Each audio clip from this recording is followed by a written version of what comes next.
Hey, what's up, Dean? Safe Performance, and we're finally back down. It's Tuesday, so it's a little later than I thought. Thought I'd be here Monday, but things come up, things happen. So, and we are working on Bobby's car. So, first thing I did was size up the brake lines that came in, the new stainless brake lines. So I got them on, and kind of did a loop in front of the rear, attached it to the frame, went up, attached it to the body, and then because they have 90 ends on the block, I put the block front to back. Took the brake line, cut it down, pulled it all the way off the car, flared it, and got it back in. Got it all strapped up and in there, so it's not in the way of anything. And then I kind of did the same thing on this side, just a big loop, attached it to the frame, and then it's got a little loop. I could pull a little more through, but it sits good right there. Got everything all tightened up, brake lines back on, clamped, blah blah blah. I got to get the clamps on this front line here. Probably gonna do one in the corner there and one in the corner there. But I got everything tightened up. Opened up all the bleeders, filled it with fluid, and then worked on the brake pedal. You can't really see it. You can kind of see it, but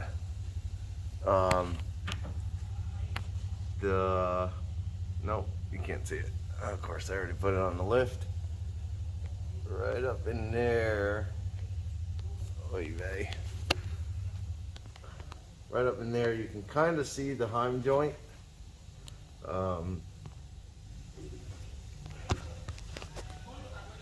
That attaches to the pedal. Where is it? He's gone. There it is. That heim joint. So the factory peg that sticks off was way too big for the heim joint. That's a 3/8 bolt. So I milled it off and then drilled a new hole for the bolt that comes in the kit. Put the heim joint on, and then put the bolt through, made sure the adjustment was good. The pedal's got a little bit of play in it. And then I took my little brake bleeder, zoom back out, which I got off of Amazon, for Uncles. It's a vacuum bleeder that you just plug your air hose into this end, and then it's got a really long tube. And I kept a couple other like vacuum hand pumps, so these ends, I kept a bunch of these ends, and I like this one a lot. It also came with that fill jug, which has kind of a slot in the side, so when the level gets below that slot, it allows air to go in and it refills the master cylinder. So like on his car, I had it up in the air, made it nice and easy. Open the bleeder, put the vacuum on it, and just start bleeding away. So I've pumped the pedal. It's got a really hard pedal. So far, so good. I don't see any leaks, so that's good. I think the brakes are done, as far as I could tell. And they still release, so that's good. Yep. It actually rolls a little easier now that there's some fluid in there. Kind of, maybe the pistons were stuck out a little bit without having a little bit of fluid. Oh, people are screaming outside. I also got the two fittings, the two -16 fittings, to do the water necks, which I'll need to clean really good, but I'm gonna pop them off next, get them on, because that's gonna be the next piece, is to take that reservoir and move it to this side of the frame. So I'm gonna get to work on that, and check back in a minute. But yeah, I mean, we're coming along. I'll get enough done today, hopefully. He also brought me a piece of stainless so I can finish the downpipe. I don't have any filler rod, so I will pick that up on the way home, and hopefully have time tomorrow. I'll finish that. So I'll be back as soon as I get more done. Hey, back. Working on Bobby's car, and brakes are all done from before, and I got the recovery tank cut off of this side, and then I smoothed it all back down. I hate grinding paint, but there's no choice. But it's smoothed back down so you could shoot that with a little bit of paint. And then I just reused the brackets, and for now they're just tacked into place, just so I can get everything kind of fit. And then I made a bracket for the water pump. I made a new one, so I don't know if you can see it. Let me see, because I can't see it. Yeah. So I used a piece of steel, a 2-inch wide steel. That's why there's a weld in the middle there, because the bolt holes were wider. So I used it longer, and then I just shaped it to the shape of the pump. Bolt holes, and then goes up and just basically welds on to the chassis. And I rounded it, the cut on this end, I rounded it to go onto the bar. So that's pretty much welded on. I'm gonna make a gusset to go from here up to the bar. So it'll probably be another plate that fills this side in, and then it'll triangulate up to the bar. Just to, I don't know. I mean, the thing is rock solid right now, but just in case. Then I took the lower and upper housings, and instead of waiting until tomorrow for the -12 fittings, I cut them off of the T that was on some of these lines. He had brought me all of these lines.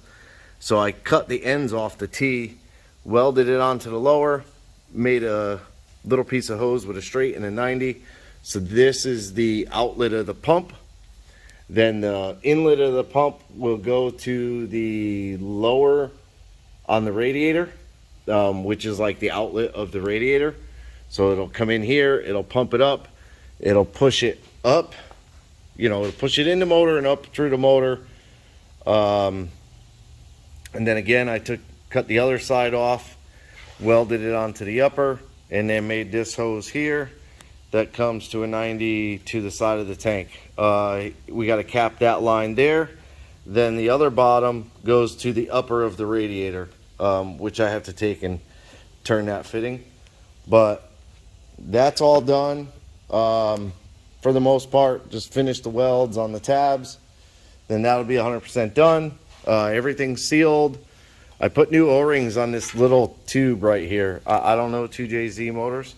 So whatever that little like bypass tube is from the water pump to the upper housing, I put new O-rings on that. He had a ton of sealant, or somebody at one point just had a ton of RTV on it. So I put 2 new O-rings, and they're like super tight. So that'll be good. Now I'm OCD, see all this orange. It's freaking me out, but it's okay.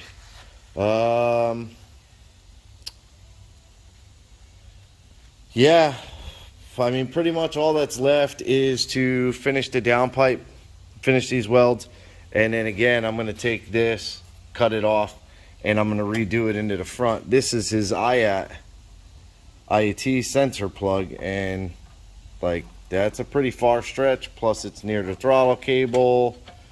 So if I move it to here, it's a nice straight plug-in right there, and I'll have the correct bung. And I have extras of these sensors. If this one's messed up from being cross-threaded, I can throw a new sensor in. Brake pedals all done and bolted in. Yeah, I mean, pretty much what he asked me to do is done. And these are kind of what I said I would do for him. so that it is done. So basically, when the car leaves here, for the most part, it'll be drivable. I'm gonna do the torque converter bolts for them. Get the radiator mounted. Yeah, I mean, the car should almost be drivable, I think. So that'll be kind of neat to be able to give him back a car that's that much closer to being completed. Hopefully he'll be stoked. So that's it for this video. Stay tuned for the next one. It'll probably be the completion on this Mustang. We got a ton of projects coming.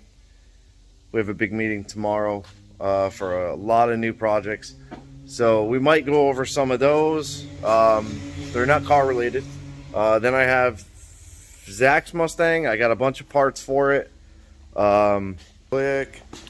So I got the radiator, like filler neck section, the 90 to go on the water pump. I got the stem for the filter, the large battery cables, waiting on the rails. Hopefully they ship in the next day or so. I've been hounding my Holly rep, so hopefully we'll see. Once those ship and I get them on the car, it'll be ready to fire it up for the first time. And this motor here has a stage 3, a TIC Performance stage 3 turbo cam for LS1, LS6.